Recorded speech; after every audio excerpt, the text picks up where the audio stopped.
C'est en sursaut et trempé de sueur que Kpairege Clément se réveilla. Quel cauchemar! Il s'assied sur son lit, prit sa tête entre les deux mains et repensa à ce qu'il avait vu dans son rêve, ou plutôt son cauchemar. Il était poursuivi par un bœuf noir dans une rue sombre et déserte.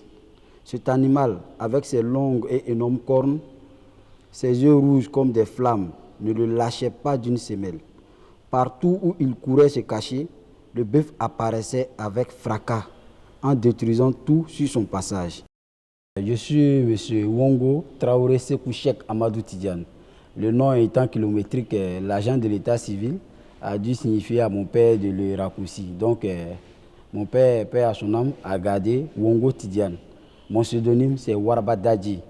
Je suis assistant du protocole à l'Assemblée nationale. Je suis passionné de lettres et d'écriture. Au cœur du mystère, tome 1, est un recueil de nouvelles. Il y a 10 histoires dedans. C'est paru à GNK Édition et ça fait 100 pages. Au cœur du mystère, c'est un recueil de nouvelles qui parle des aventures et des histoires mystérieuses. Vous savez, l'Afrique est un continent beaucoup mystérieux et nous vivons encore dans cette tradition du mystère. Donc, les mystères, la Kabbale africaine avec K, qu'il ne faut pas confondre à la Kabbale avec C, qui parle plutôt des sociétés secrètes en Occident. La Kabbale africaine avec K, c'est l'ensemble des enseignements qui nous permettent de comprendre l'univers. Voilà. Donc la Côte d'Ivoire est un pays profondément mystique et mystérieux.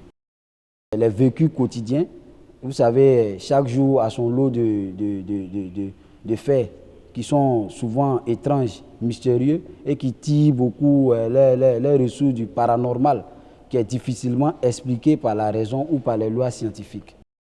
Il faut dire que quand on parle des mystères en Afrique ici, on s'attarde beaucoup sur la sorcellerie, mais il faut qu'on définisse la sorcellerie. La définition standard que l'on peut donner de la sorcellerie, c'est de parler de quelqu'un qui a du pouvoir. Un sorcier, c'est quelqu'un qui a du pouvoir.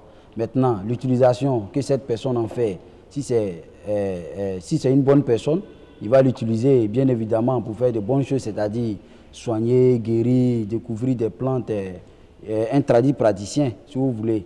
Si c'est une mauvaise personne, il peut l'utiliser pour faire du mal, lancer des mauvais sorts aux gens, envoûter, détruire et puis gâcher la vie des innocentes personnes.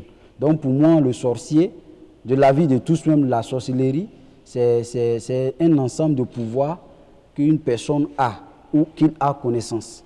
Je parle de ça pour mettre en réalité en contact, pour du moins ouvrir les yeux de l'Africain moderne sur notre haute réalité, sur nos racines, sur cette dimension surnaturelle qu'on a tendance à souvent oublier, à souvent ne pas prendre au sérieux, à ne pas considérer à cause éthique, à cause de la modernité. Alors qu'elle est là, elle existe, elle est bel et bien réelle. C'est de revaloriser et puis de faire ressortir encore et perpétuer encore notre culture traditionnaliste africaine.